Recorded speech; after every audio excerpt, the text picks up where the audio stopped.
Mi nombre es Nelly Álvarez Aranda, le doy la más cordial bienvenida a la Conferencia Internacional La Neurodiversidad y la Neurodivergencia en la Educación Inclusiva Universitaria, una mirada a los acercamientos realizados en América Latina. Debo decir que es una gran conferencia que da cierre al año académico 2022. Dejo con ustedes al doctor Aldo Campo González, director del Centro de Estudios Latinoamericanos de Educación Inclusiva CELEI, Chile, y a la doctora Chestin Karsten, directora del Magíster de Educación Diferencial de la Universidad Bernardo Higgins, Chile.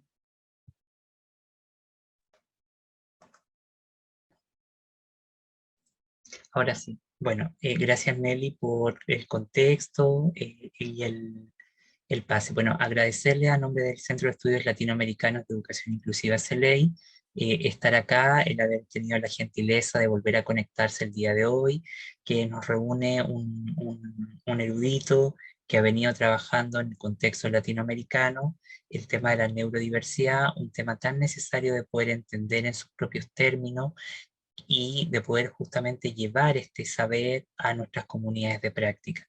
La conferencia del doctor Roberto Govella nos va a ofrecer un panorama en torno a lo que se ha producido en el continente, en torno a la neurodiversidad y la neurodivergencia, y cómo a partir de su investigación podemos justamente interpelar los diseños didácticos, curriculares, que en el fondo están atravesados en la práctica educativa por múltiples estructuras mentales que son tan diferentes como nuestras huellas dactilares.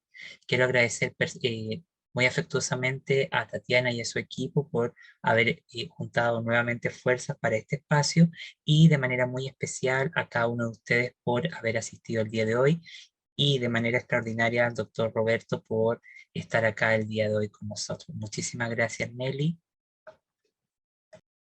Hola, buenas tardes. En nombre de la Universidad Bernardo Higgins y como directora del programa de Magíster en Educación Diferencial, agradecemos al doctor Roberto Govella por estar hoy día con nosotros. Agradecemos además la generosidad de Aldo por estar siempre desarrollando trabajos colaborativos en cuanto a estas temáticas que son muy importantes para todos nuestros profesionales que están todos los días en distintos territorios pedagógicos. Por lo tanto, muchas gracias, Aldo, por tu generosidad. Y próximamente les tenemos varias sorpresas respecto a lo que seguiremos trabajando colaborativamente. Agradecemos su asistencia, así que Nelly puede seguir. Muchas gracias. Gracias, Tatiana.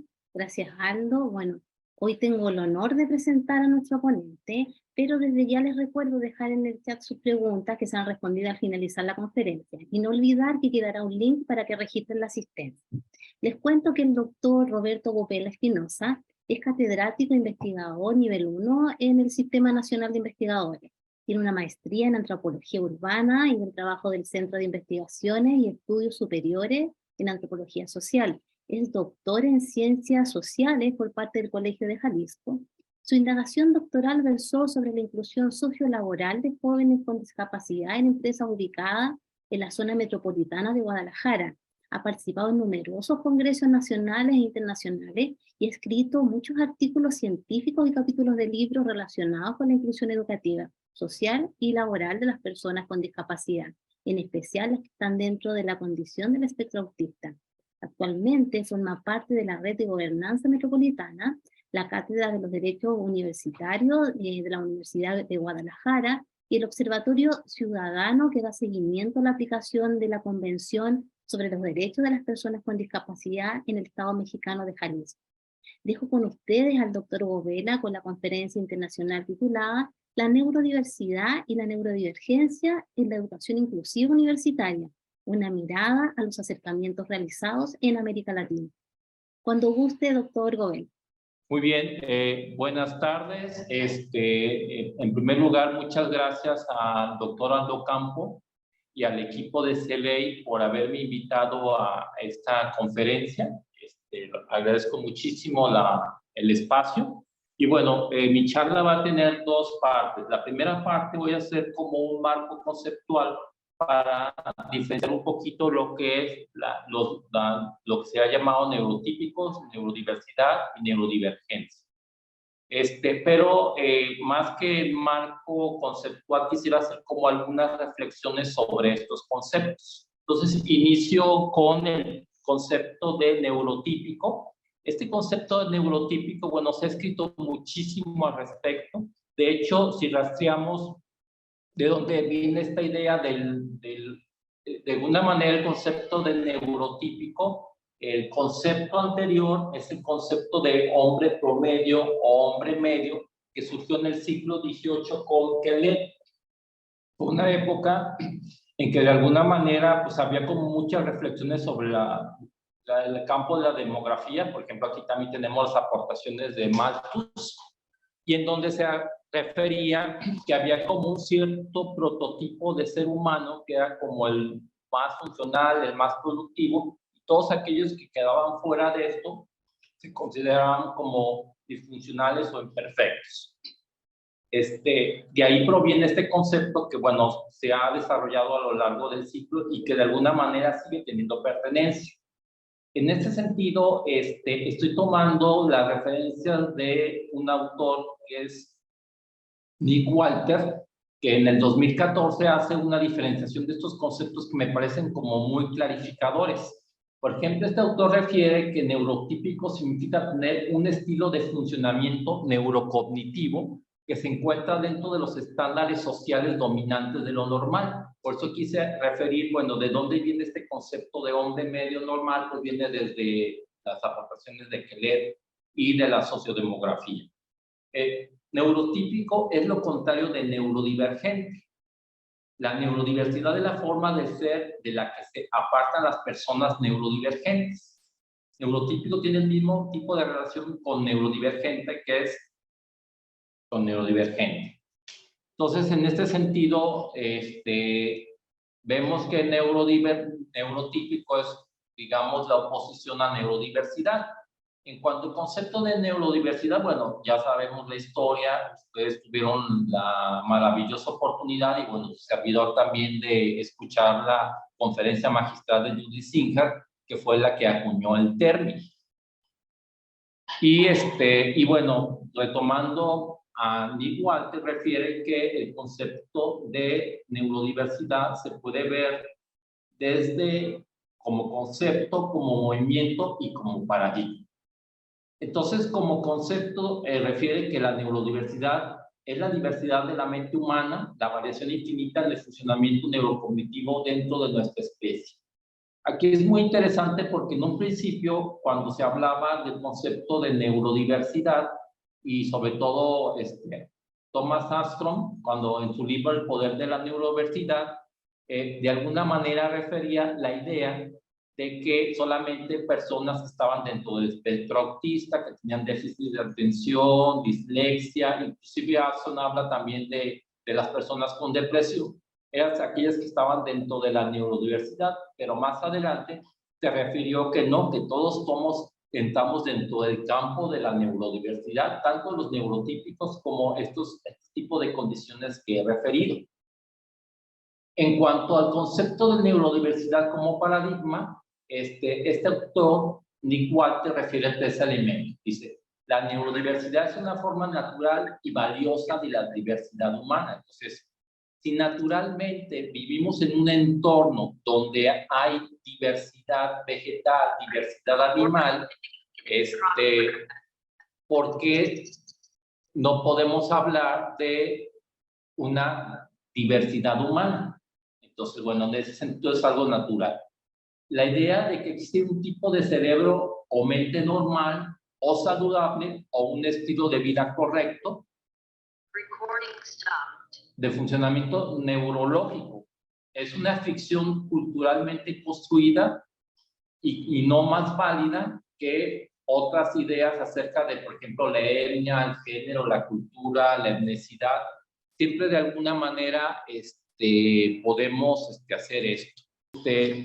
Y tercero, las dinámicas sociales que se manifiestan con respecto a la neurodiversidad son similares a las dinámicas sociales que se manifiestan respecto a otras formas de diversidad humana.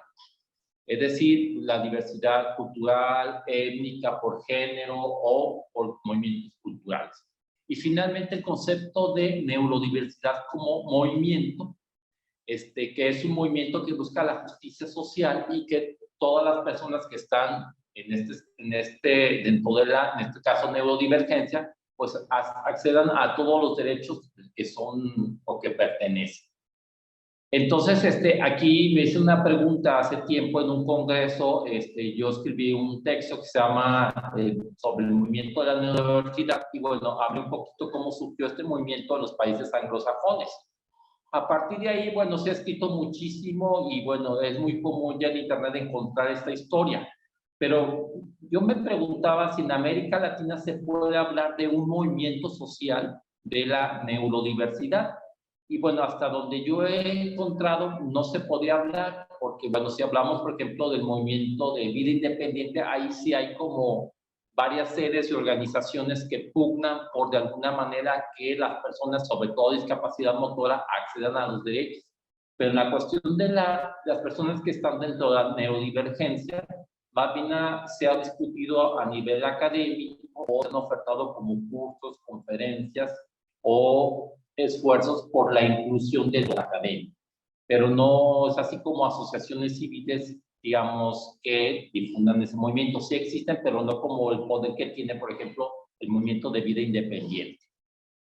Ahora, el concepto de neurodivergencia.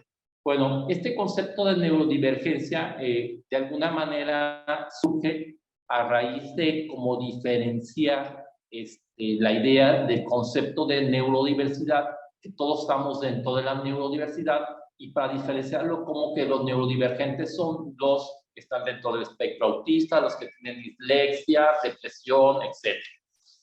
Entonces, este concepto implica que la mente funciona de forma distinta a los estándares socialmente establecidos. Neurodivergente es un término bastante amplio. La neurodiversidad puede ser totalmente genética, por ejemplo. Y bueno, aquí yo quisiera hacer una reflexión personal, si me permite. Por ejemplo, pues yo tengo un hijo de 22 años que tiene autismo no verbal y discapacidad intelectual. Entonces, si lo vemos desde esa perspectiva, su servidor tendría amplias posibilidades de estar dentro del espectro autista. Llámese desde el DSM-4, autismo de alto funcionamiento, o Asperger de alto funcionamiento. Pero también refiere que de alguna manera se puede el cerebro ir transformando de un cerebro neurotípico a un cerebro neurodivergente a través, por ejemplo, de la meditación o de estudiar. En mi caso, por ejemplo, yo aparte de la academia, bueno, estoy como muy también dentro del lado artístico.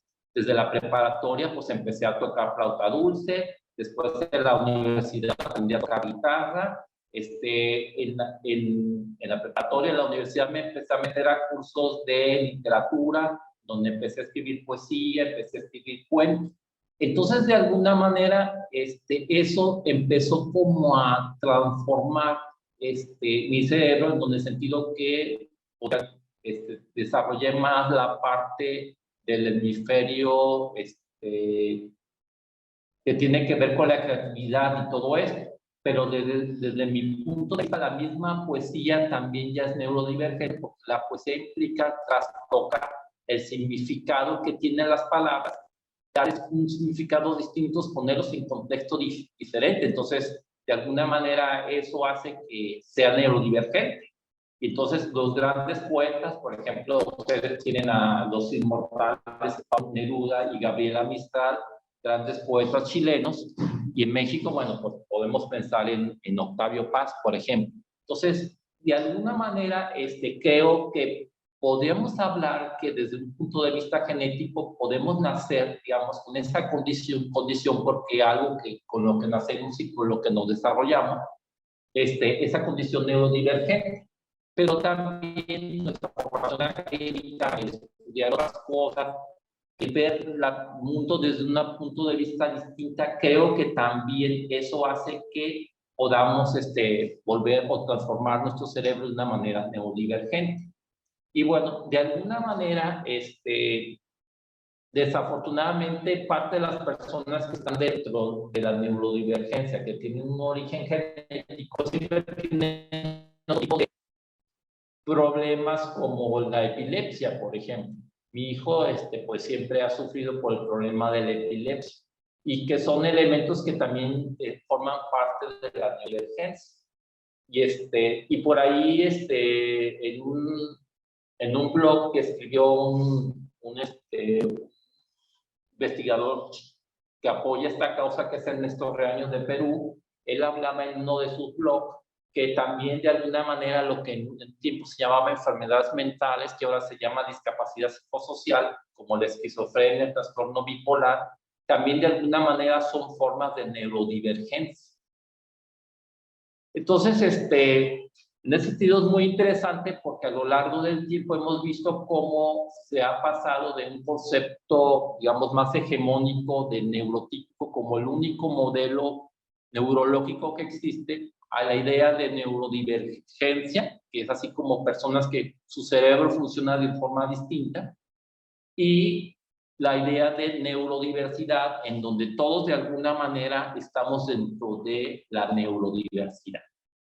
Muy bien, entonces con esto termino esta primera parte como para diferenciar estos conceptos. Nada más quisiera cerrar que el concepto de neurodivergencia fue acuñado por Kassiane Asasumasu, que es una activista de la neurodiversidad.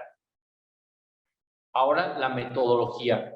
Cuando el doctor Aldo Campos me pidió participar en el evento tan interesante que tuvieron ustedes el 26 de octubre, y que yo decidí de alguna manera, pues, ver como un pequeño estado de la cuestión sobre el tema de cómo se ha abordado la relación entre neurodiversidad, neurodivergencia en la educación superior. Pues siendo sincero, después que me empecé a meter eso, como que me empecé a arrepentir por lo que implicaba, pero dije, bueno, vamos, hay que llevarlo a cabo. Entonces voy a plantear un poquito cómo hice esto, cuál es la metodología. Dado que el objetivo de este trabajo es realizar un acercamiento a los trabajos académicos que han abordado la relación que he citado, se ha tomado como criterio de búsqueda solamente los trabajos que tienen como concepto clave en su título estos conceptos, ya que hay otros textos que se enfocan a los grupos que entran dentro de la neurodivergencia, como son los que están dentro de la condición de espectro autista, lo que es déficit de atención con hiperactividad, dislexia, ansiedad, depresión, pero que de alguna manera no se discute o se discute de forma secundaria eso. Entonces, este fue el criterio de búsqueda.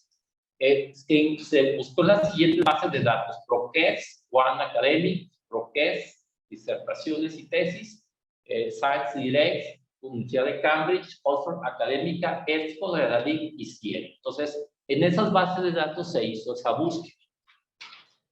En cuanto a la forma como se analizó como la información que se tenía, se ha tomado la propuesta de Corral en cuanto al contenido de los documentos, en donde se estudia la temática y a partir de esta se establecen los ámbitos o contenidos internos. A este respecto, un documento tiene dos fases, el análisis de un documento. La indización, donde se extraen aquellos términos que mejor definen el contenido del documento, que en este caso podrían ser las palabras claves, de manera que podamos conocer el tema sobre el que se versa, y por otra parte, el resumen que nos permite conocer de una manera más profunda el asunto que se aborda. En nuestro caso, para la indización se tomó el título, resumen y las palabras clave de estos textos, y para la siguiente fase, básicamente, el texto en extenso, el cual se empezó a hacer una síntesis de esto para encontrar las ideas más importantes. Muy bien. Ahora voy a continuar con cuáles fueron los hallazgos que se encontró en algunos países de América Latina. Voy a empezar con el caso de Argentina. En el caso de Argentina, bueno, se encontró un trabajo de Fernández Salazar del 2021, y él refiere que el avance de las tecnologías de la información y la comunicación, junto con el avance de las neurociencias y el pensamiento de forma más inclusivas en el desarrollo del modelo educativo, ha llevado a considerar el diseño universal para el aprendizaje como una herramienta que permite articular las singularidades, la neurodiversidad y los contextos particulares de los sujetos de una manera acorde al escenario actual. Para ello, se revisaron los conceptos de accesibilidad, neurodiversidad, singularidad cognitiva y diseño universal para el aprendizaje, proponiendo una articulación conceptual de estos conceptos en función de proponer un circuito potenciador que dé lógica a la sinergia entre estas variables. La clave no está solamente en el uso de la tecnología, porque en un principio, al tener un hijo con autismo, pues de repente dice, no, pues es que hay que utilizar una tablet, una computadora, los programas interactivos, como para sustituir los pictogramas y con eso poderse comunicar, pero nuestra propia experiencia nos dijo que la tecnología por sí misma no funciona.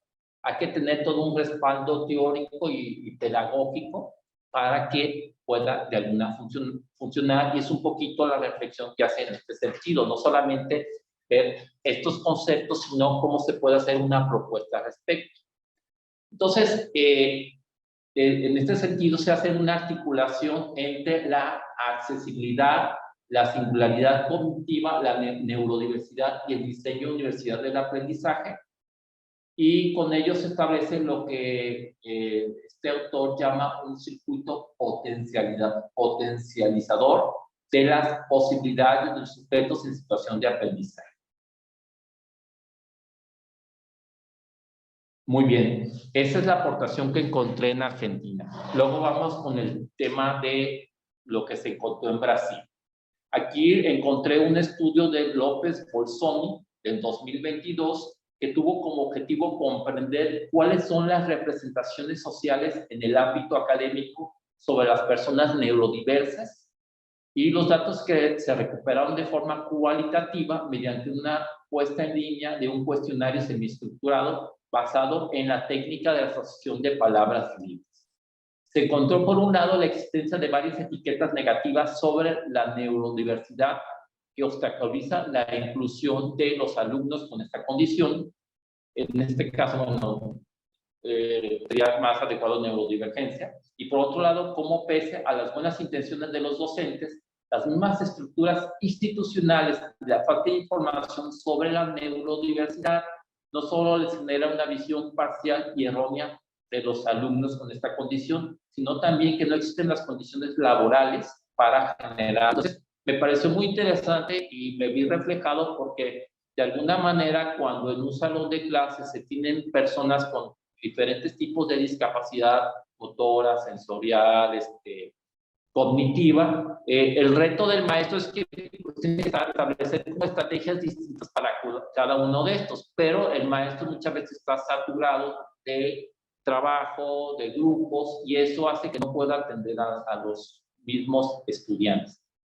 Y aquí menciono que también se dice que algunos maestros que estaban dentro de la neurodivergencia, la misma universidad tampoco no los aceptó todo. Y bueno, en la exposición que se hizo en octubre de este año, me llamó la atención que se presentó una encuesta muy interesante realizada por ustedes. Ojalá luego me puedan compartirla, se me olvidó pedírselas, donde se hace un ejercicio similar en donde se le pregunta justamente a los alumnos, a los maestros, sobre cuál es la visión que tienen sobre la neurodiversidad y la neurodivergencia, qué obstáculos hay y qué estrategias hay para referirlos. Entonces, bueno, aquí ya podemos incluirlo, pero dentro de las aportaciones de Chile.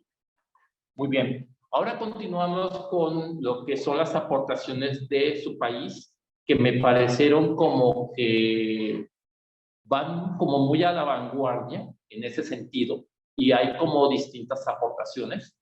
Empiezo con las coincidencias que hay entre el trabajo de Ocampo González del 2015 y Scorsese Walker del 2017, en donde refiere lo que son los 4 tipos de neuromitos. El neuromito número 1, los hemisferios cerebrales son independientes.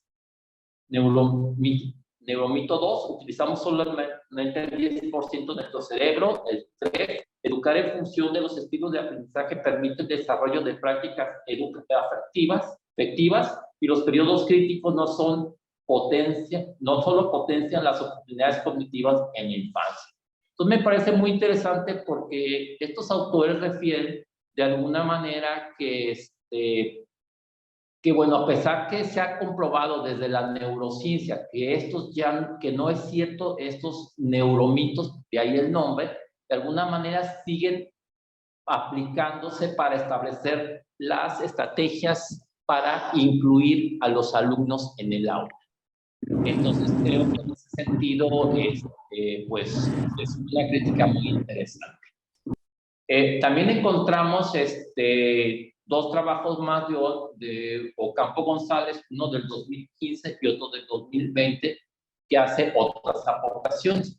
Por ejemplo, en el texto de 2015 se desarrolla la contribución de la investigación neurocientífica a la comprensión del cerebro en la gestión de respuestas educativas más oportunas, en donde pone como obstáculo lo que llama el autor el síndrome del conocimiento frágil y por otro lado el pensamiento pobre, y que propone que una estrategia para resolver esto es lo que se le llama la enseñanza para la comprensión.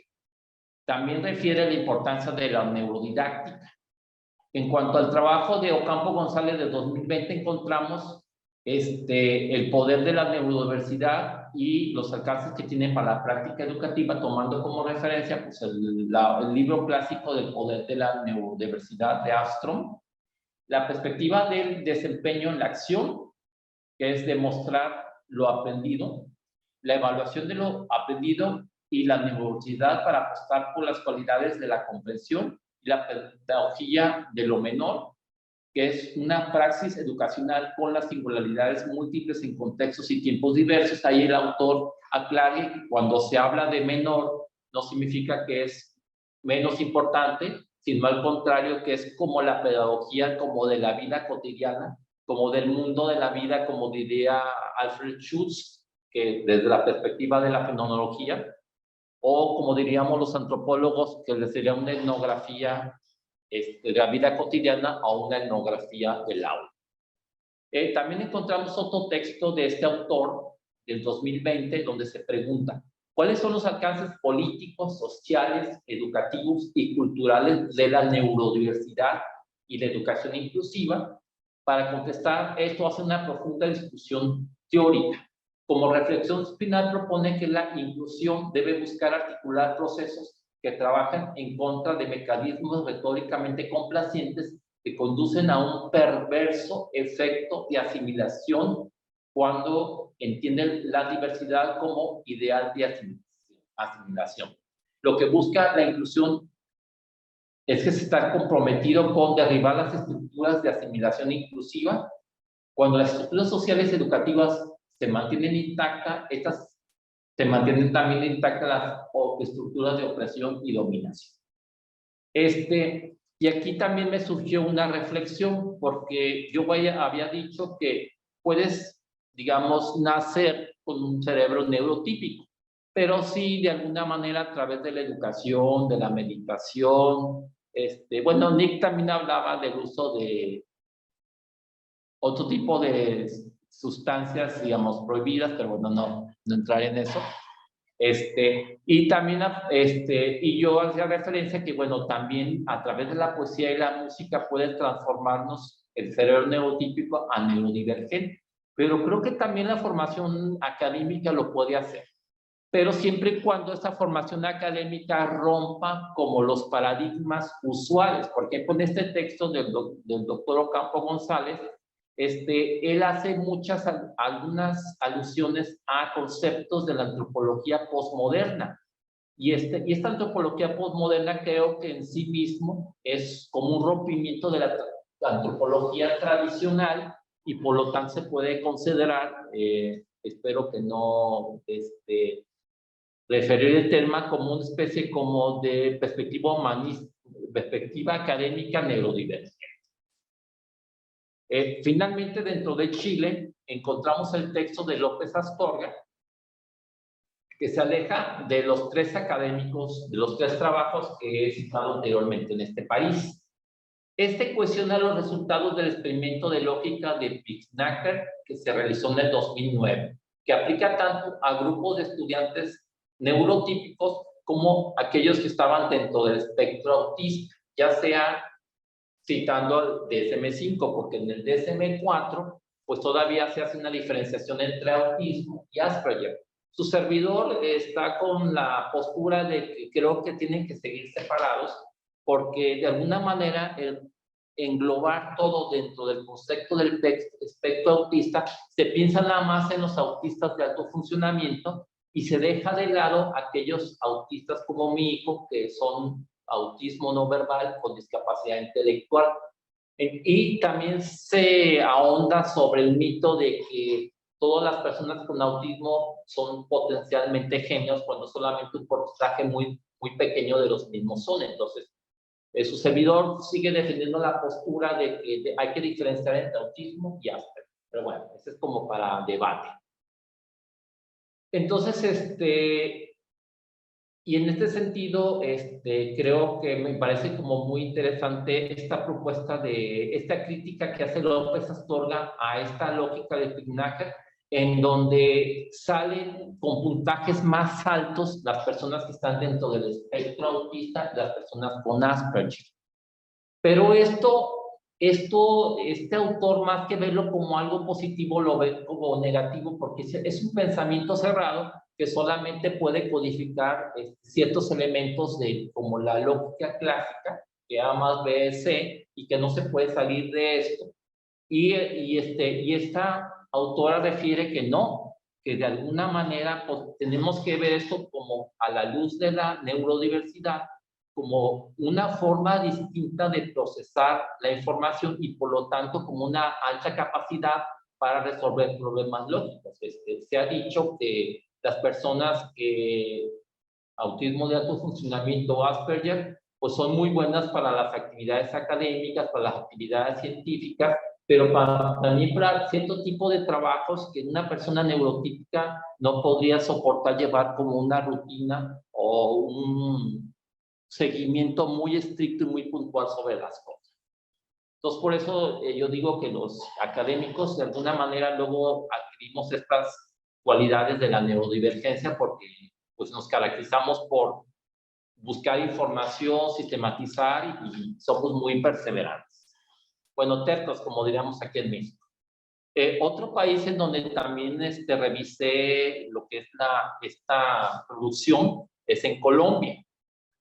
Y encontré el trabajo de Melo en el 2002, que me parece muy interesante porque ella toma a su familia, no me acuerdo si es un hijo o un hermano, y creo que es un hermano, y él como todas las dificultades que tuvieron que hacer para poderlos incorporar dentro de los modelos de salud, dentro de los modelos educativos, y cómo de alguna manera vio que las mismas instituciones eran sobrepasadas porque no tenían como las condiciones para poder incluirlos. Finalmente tuvieron que incluirlo en clase, tuvieron que dar una formación académica en casa para poder de alguna manera hacer esto.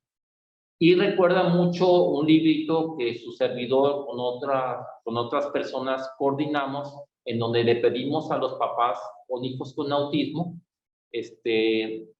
que referían sus testimonios, y en esos testimonios se ve justamente este proceso. Entonces yo cuando leí este trabajo de Colombia, pues me sentí muy identificado con esas trayectorias que todos los papás que tienen hijos que están en todo el espectro tienen que sufrir, desde la dificultad para el diagnóstico, desde el rechazo de la familia inmediata, desde la dificultad para ser incluidos en las escuelas, que las escuelas no tienen esa educación, que los compañeros o los alumnos no tienen esa cultura de la inclusión y por lo tanto lo rechazan.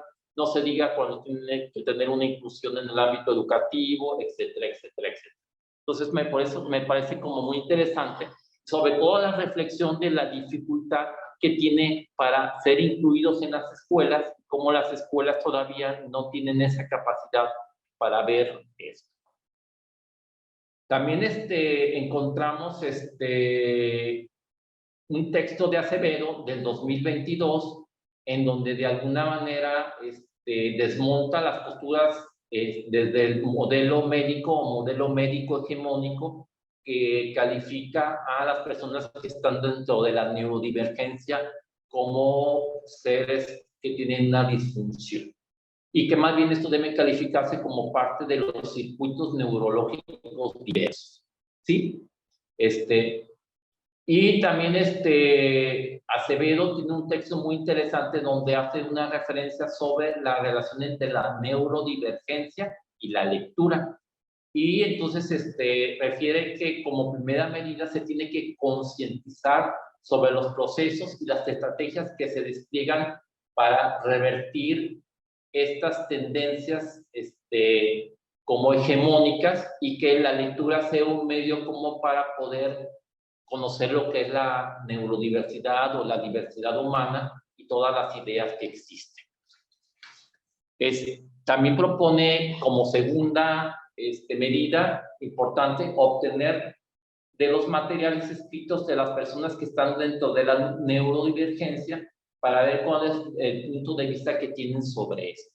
Y bueno, en ese sentido, bueno, hay varias obras muy famosas que han sido escritas sobre todo personas que están dentro del espectro. Por ejemplo, La razón por la que salto, que fue escrita por una persona con autismo no verbal japonés, si la memoria no me falla, si no me corrigen. Confesiones de un caracol, que es un autor latinoamericano. El curioso incidente del perro a medianoche, que es que inclusive se ha hecho propiamente obras de teatro a este respecto. Y bueno, hay otros acercamientos más. Por ejemplo, su servidor, pues, acaba de escribir una novela la primera vez que la escribo, y surgió de manera espontánea. Y ahí me di cuenta que de alguna manera la escribí como desde el punto de vista de la neurodivergencia. Entonces, bueno, pues eso me parece interesante. Ahora vamos al caso de Ecuador. ¿Y cuáles son los acercamientos que hay a este respecto?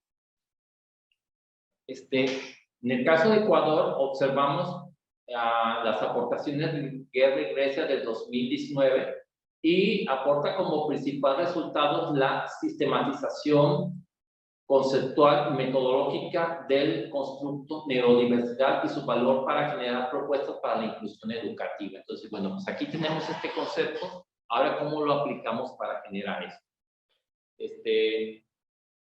Y bueno, hay nuevas formas de actuación docente basadas en la neurodiversidad, en correspondencia con las características de la totalidad de los estudiantes y de acuerdo con sus necesidades y potencialidades. Y bueno, es algo que Armstrong ya hacía referencia cuando decía que generalmente cuando llega un maestro a una sala de educación especial, siempre veían como nada más como la parte negativa. No, es que tiene discapacidad motora, es que tiene discapacidad intelectual, es que no habla, es que no escucha bien, no ve, pero no vemos también como cuáles son las potencialidades que tiene. Entonces, hay que hacer énfasis en las potencialidades humanas, independientemente de la condición que se tiene. Y por lo tanto, propone, en base a esto, elaborar situaciones de aprendizaje que correspondan a la neurodiversidad como categoría que engloba diferencias en el funcionamiento intelectual, con énfasis en las necesidades de los estudiantes con discapacidad y los variados entornos de apropiación cultural en que están inmersos. También otra idea de Guerras Iglesias es aplicar procedimientos psicopedagógicos y didácticos que favorecen la adquisición y desarrollo de habilidades y de aprendizaje para la vida en los estudiantes con discapacidad a partir de una integración sensorial. Y observa diferentes situaciones sociales de desarrollo en la institución educativa y fuera de ella, con la cooperación de la familia. Ahí es claro que la familia es el principal motor que logra la inclusión de las personas con discapacidad. También dentro de Ecuador, otras ideas realiza aportaciones curriculares de acuerdo a las particularidades de cada uno de los alumnos, atiende las diferencias individuales de los estudiantes a partir de análisis psicopedagógico de sus características y peculiaridades, propone diversificar el rol del docente y estudiantes con la dinamización de tareas de diferentes niveles, de complejidad para un mejor efecto correctivo y de compensación. Estimula lo cognitivo, lo socioafectivo y lo actitudinal en base a la plasticidad cerebral. Desarrolla ejercicios correctivos compensatorios que contribuyen a la eliminación de sentimientos de minusvalía y elevar la autoestima. Y utiliza recursos y apoyos donde se apliquen esas tecnologías. Y también encontramos otro trabajo en Ecuador, que es de Mejía Mora, del 2001, que él propone, de hecho lo llevaron a cabo, generaron una plataforma que se llama Gentali, en donde en base a las categorías de neurodiversidad aplicada, clínica y adquirida, se proponen las principales dificultades y además establecen las principales dificultades que tienen estos alumnos para aprender y de los docentes para que estos aprendan y cómo se puede hacer una intervención. Y bueno, en este caso, él define a la neurosidad aplicada como a las condiciones neurológicas con las cuales una persona nace y tiene dificultad para aplicar diferentes habilidades tales como la conceptualización de números, lectura o control motor. Y aquí encontramos la discalculia, dislexia y disprasia. Luego encontramos la neurodiversidad clínica, que incluye condiciones neurológicas con las que la persona nace y que influyen en la comunicación, habilidades sociales, dentro del cual encontramos el déficit de atención con o sin hiperactividad, lo que están dentro de la condición del espectro autista, el síndrome de Tourette y la discapacidad intelectual. Y finalmente la adquirida se incluye ciertas diferencias neurológicas que pueden desarrollarse como parte de una afección de salud y otro tipo de lesión cerebral, la cual puede ser nacimiento o puede ser, por ejemplo, en un accidente. Continuamos con México. En este caso, este trabajo, de alguna manera, creo que le pasó lo mismo que me pasó a mí cuando hice este ejercicio. Este trabajo realizado por Amador Fierro y otros autores del 2021, me imagino que en un principio empezó a buscar que en los textos académicos tuviera el concepto de neurodiversidad, neurodivergencia y educación superior. Pero de alguna manera se dio cuenta que había muy pocos trabajos, entonces lo que hizo fue, bueno, ¿quién está dentro de la neurodivergencia? ¿No? Pues están los que están dentro del espectro autista, los que están dentro de la hiperactividad, dislexia, trastorno de ansiedad, depresión, y empezó a buscar trabajos que hablaban sobre esto y de alguna manera cómo estos estaban vinculados con el tema de la inclusión educativa a nivel superior. Y entonces ellos encontraron 62 artículos, dentro de los cuales 22 cumplieron con los criterios de inclusión. En estos se encontraron 6 grandes temas y 13 subtemas. Los grandes temas que se encontraron fueron difusión del concepto de neurodiversidad, cómo se ha difundido en distintos espacios, tanto académicos como en congresos, digamos, más light. Desarrollo de estrategias o programas de ayuda a estudiantes con alguna condición dentro de la neurodiversidad, la formación de profesores y su conocimiento sobre estrategias docentes para atender las necesidades de los estudiantes en condición de neurodiversidad, inclusión de estudiantes con discapacidad abordado desde la investigación y marcos normativos que permiten la inclusión sobre todas las personas con discapacidad intelectual leve en la universidad. Sin embargo, creo que se quedaron cortos porque simplemente, bueno, su servidor que se ha enfocado más a escribir sobre lo que es la condición del espectro autista, realmente hay muchísimos trabajos, entonces creo que se quedó corto. Y en el tema de la dislexia, por ahí tengo un colega de la UDG que abordó ese tema, también hay muchísima información sobre esto. Entonces, creo que esa revisión pudo haber sido mucho más amplia. Y terminamos con lo que es Perú.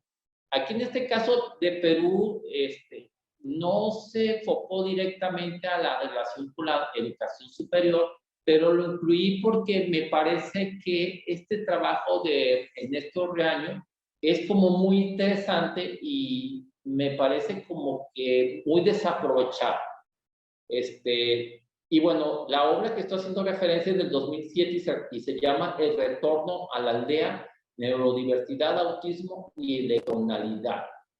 Este libro se divide en 5 capítulos. En el capítulo 1 se llama A propósito de las realidades que deberíamos percibir, afirma que se vive en el cerebro, que son los neurotípicos y los neurodivergentes, y que por lo tanto hay distintas visiones de la realidad. Segundo, en el capítulo 2 llamado Sistemas culturales de autismo, del nomadismo, la normalidad y la neurodivergencia, hace un recuento histórico muy general para comprobar que siempre han existido las mentes neurodivergentes. Y entonces eso me parece muy interesante porque dice que justamente estas mentes neurodivergentes son las que han logrado el progreso de la humanidad, porque de repente se establece como una forma específica para resolver las cosas o para construir algo, pero de repente no funciona y solamente las personas que tienen un pensamiento divergente o lateral son las que le ayudan o pueden resolver ese tipo de problemas. Entonces, pues sí coincido que se han existido a lo largo del tiempo. En el capítulo 3, la mente autista resume las diferencias entre la mente neurodivergente y la neurotípica. Dentro del capítulo 4, oralidad, escrituralidad, electronalidad, producciones de sentido y neurodiversidad, habla de la evolución que ha habido del lenguaje solamente oral a un lenguaje escrito, que en su primera fase fue en base a símbolos, como son los famosos jeroglíficos. Y que ahora con la electronalidad de alguna manera se ha vuelto a retomar los símbolos para expresar ideas o sentimientos que son, por ejemplo, los emoji, o que o ciertas plataformas del pajarito azul, para no decir el nombre, solamente tienes una cierta cantidad de palabras para escribir, o con las personas jóvenes que escriben en el celular, como de alguna manera se está volviendo como un famoso neolenguaje, como hacía alusión en esta novela de ciencia ficción de 1984. Pero lo que me llama la atención de esto es que de alguna manera la tecnología ha sido un puente para las personas que están dentro de la neurodivergencia se puedan comunicar y puedan expresar su punto de vista. En Internet hay muchísimos lugares donde las personas que están dentro de la neurodivergencia expresan su punto de vista, hay ciertos activistas, pueden ser activistas nada más de escritorio y de redes sociales, pero bueno, de alguna manera son activistas. Pero eso me hizo pensar que hace algún tiempo a mí se me ocurrió la idea que este avallazamiento o esta invasión terrible que tiene la tecnología y que se ha acentuado con la pandemia del COVID-19, 20, 21, 22 y más las versiones que vengan, de alguna manera nos han obligado como a meternos en este tipo de tecnologías. Y yo pensaba, jugando nada más con los términos, que de alguna manera nos están transformando en una sociedad Asperger.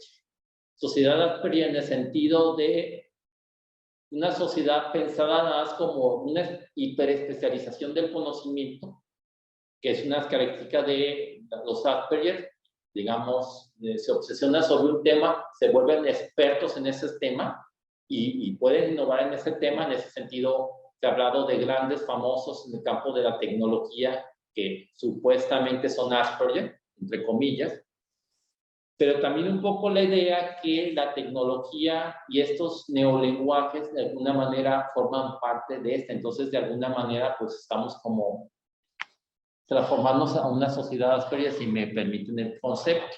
Igual puede haber mucha gente que no esté de acuerdo, ¿eh? Ahora, en cuanto a la discusión, yo de alguna manera vemos cómo vamos de tiempo. ¿Cuánto me queda? Alcanzamos perfectamente. ¿Perdón? Alcanzamos perfectamente. ¿Nos queda cuánto tiempo? Como 20 minutos aprox. Ah, perfecto, muy bien. Excelente. Entonces, en el apartado de la discusión, encontré que, y me pareció muy interesante que en estas propuestas de estos países de América Latina hay una gran diversidad. O sea, no hay como un movimiento homogéneo en donde como todo el mundo va hacia un solo lugar, sino que hay como diferencias. Entonces empecé como a clasificar esas tendencias y las englobé dentro de grandes categorías. La primera categoría es la tecnología, ¿sí? Entonces, por un lado, pues tenemos como el marco general, pues esta propuesta de Ernesto Raño, que bueno, es una lástima que no le haya dado continuidad académica, que no haya seguido escribiendo textos académicos como más formales, se fue más hacia la cuestión de hacer una asociación para apoyar a las personas que están dentro del espectro y labores de divulgación de estos conceptos en su página, en su blog. Pero sí creo que eso daba como para hacer reflexiones mucho más profundas. Pero bueno, ese es el marco general de la tecnología. Y también cómo estos avances de la tecnología de la información y la comunicación de alguna manera nos permiten como generar propuestas como las que propone Fernanda Salazar de Argentina, de hacer como programas cibernéticos que puedan servir como para lograr la inclusión de las personas que están dentro de la neurodivergencia. También otro punto en común es la crítica a los neuromitos y cómo, a pesar de que se ha comprobado desde la neurociencia que estos neuromitos no son ciertos, siguen como aplicándose para lo que es las propuestas pedagógicas y didácticas para favorecer la inclusión de las personas, sobre todo las que están dentro de la discapacidad psicosocial y la discapacidad intelectual. Entonces, aquí la tecnología pues es muy, muy importante. Digo, los neuromitos, como que desmentir esos neuromitos y realmente acercarse a realmente cómo funcionan las mentes neurodivergentes y cómo podemos de alguna manera hacer propuestas más concretas y más reales sobre datos objetivos y científicos. Otro de los grandes ejes que encontré en estas investigaciones es las propuestas de intervención educativa. Sobre todo la generación de la plataforma Geniali que generó Mejía Mora, en donde se establece la neurocidad aplicada, clínica, adquirida, y donde se establecen cuáles son los principales obstáculos que pueden tener los docentes, los alumnos, y cómo estos se pueden resolver a través de estrategias de esta plataforma, y la contribución de la investigación neurocientífica a la comprensión del cerebro en la gestión de respuestas educativas más oportunas, en donde pone como obstáculo el síndrome del conocimiento frágil y el pensamiento pobre a través de la estrategia de la enseñanza para la comprensión, la cual de alguna manera es una propuesta muy interesante. Otro gran de los temas son los obstáculos societarios, en donde aquí vemos como dos niveles. Vemos como el caso que propone Melo, de que hace como una etnografía de la vida cotidiana de la familia y cómo el familiar de alguna manera tiene muchas dificultades para insertarse en el sistema educativo formal, en el sistema de salud, y la familia tiene que de alguna manera crear dentro de su contexto más inmediato esto, y dentro de ahí entraría pues el libro que les referí de familias que tienen hijos con autismo, que su servidor coordinó.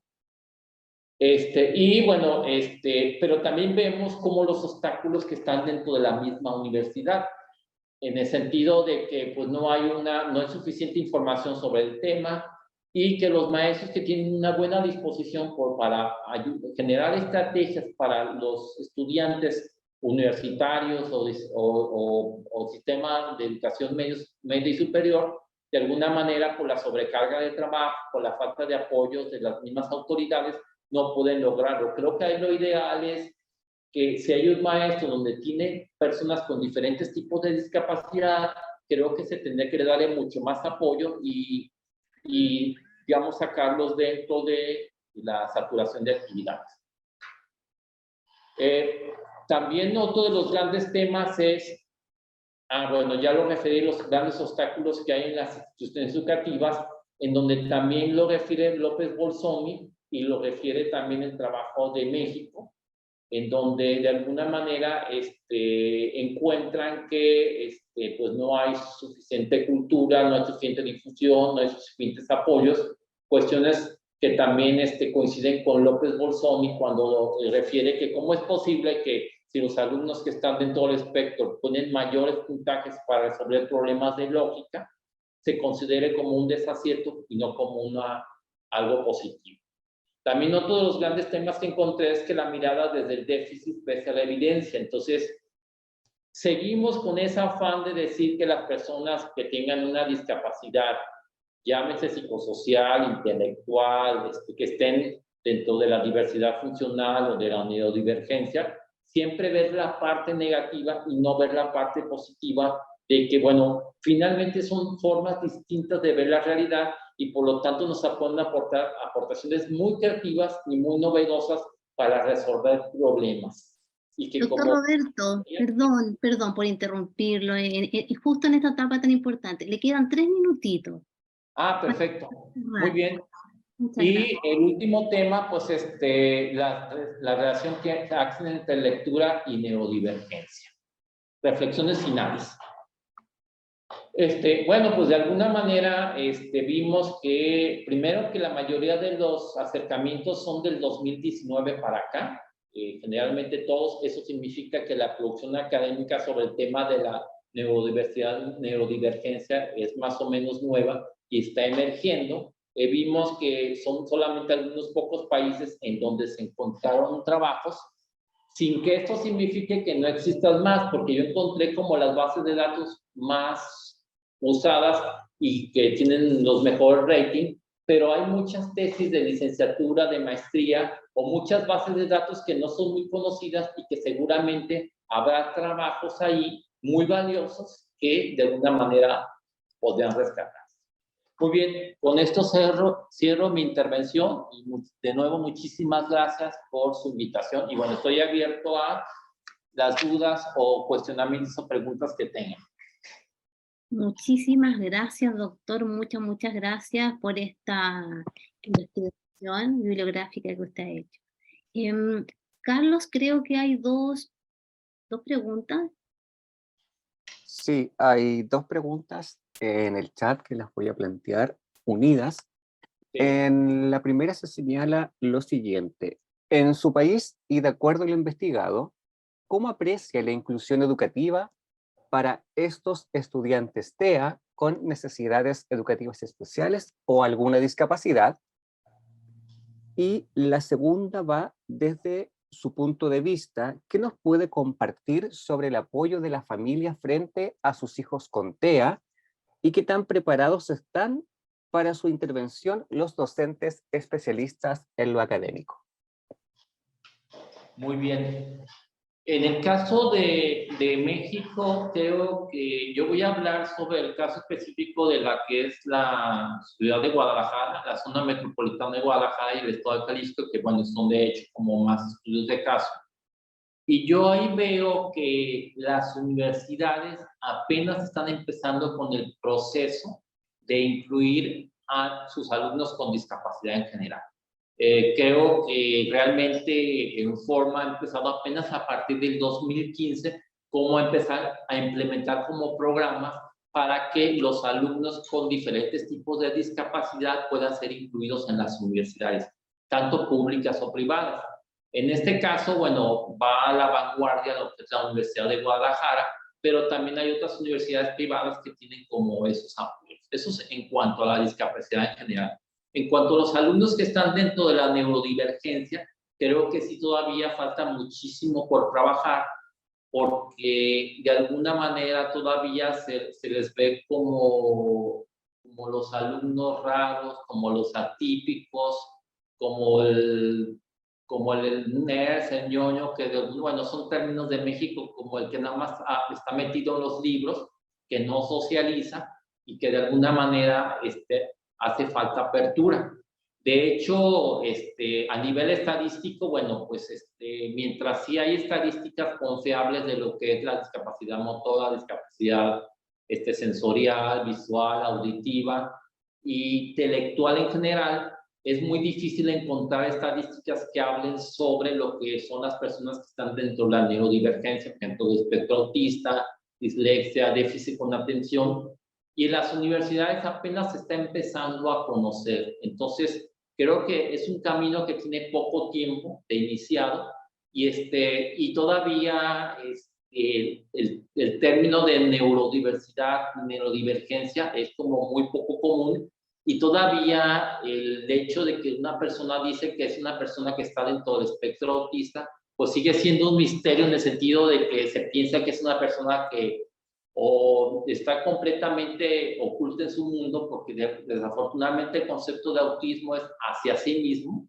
Por eso su servidor define un poco la postura de diferenciar autismo y Asperger, y de alguna manera se piensa que son personas que están en su mundo, que no están vinculados con las personas, que no tienen capacidad de interactuar con eso, cuando muchos estudios han demostrado que sí la tienen, pero que de alguna manera esa condición ha hecho que tengan como mayor desarrollo del hemisferio cerebral, que tiene que ver con la parte racional, cognitiva, y menos con la parte del cerebro que tiene que ver con la parte de la socialización. Entonces creo que en ese sentido pues falta mucho por abordar.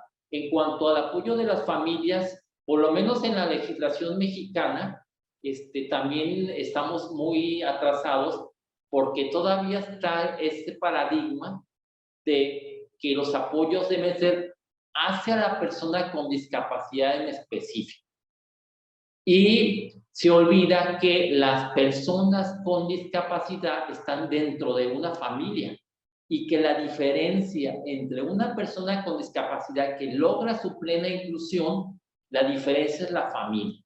Su servidor, su tesis doctoral justamente versó sobre las trayectorias de 4 jóvenes con distintos tipos de discapacidad y cómo estos lograron insertarse en distintas empresas en la zona metropolitana de Guadalajara.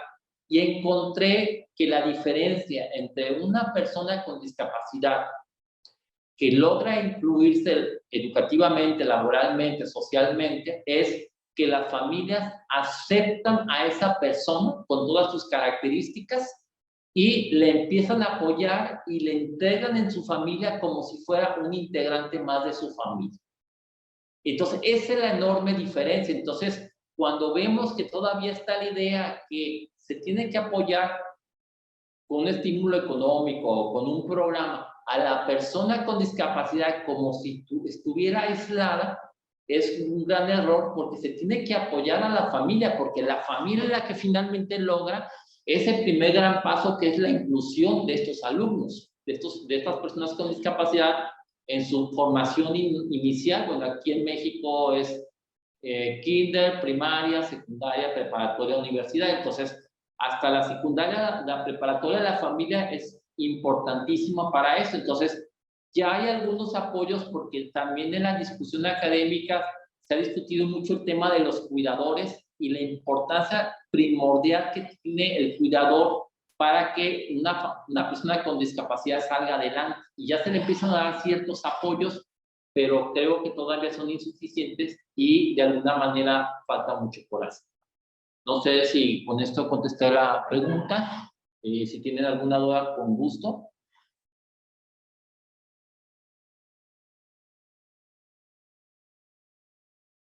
Bueno. Muchísimas gracias, doctor. No hay más preguntas, está todo muy clarito. Le agradecemos por esta fabulosa presentación, donde desde su espacio nos ha dado la oportunidad de reflexionar sobre 3 conceptos importantes a considerar, como es el término neurodivergente, neurotípico, neurodiverso, y son conceptos que debemos utilizar en nuestro lenguaje inclusivo. Hemos apreciado a través, ¿cierto?, de su relato y de la investigación que ha realizado, que la neurodiversidad valora las variaciones en el desarrollo del funcionamiento neurológico entre las personas, porque desde este enfoque se entiende que estas diferencias son una parte natural de la variación humana y por lo tanto las diferencias no serían, cierto, patología. A partir entonces de los sustentos presentados, la neurodiversidad plantea el reconocimiento y la aceptación del valor de la variación cognitiva como una forma de contribución positiva, ¿verdad? Contribución positiva a los grupos, a las comunidades y sociedades neurodiversas. Así es que, doctor, le agradecemos infinitamente por esta presentación, por esta conferencia que usted nos ha brindado, nos ha regalado. Muy bien, pues muchísimas gracias. También ha sido una experiencia muy interesante para mí, desde el evento que tuvieron el 26 de octubre. Y bueno, pues esto de alguna manera me agradó mucho poder tener por todo lo que tenía de información se me hacía muy poco tiempo y bueno, aquí pude como detallar, ahondar un poquito más al respecto. Muchas gracias. Y muchas gracias a todos y todas por acompañarnos en esta bonita tarde.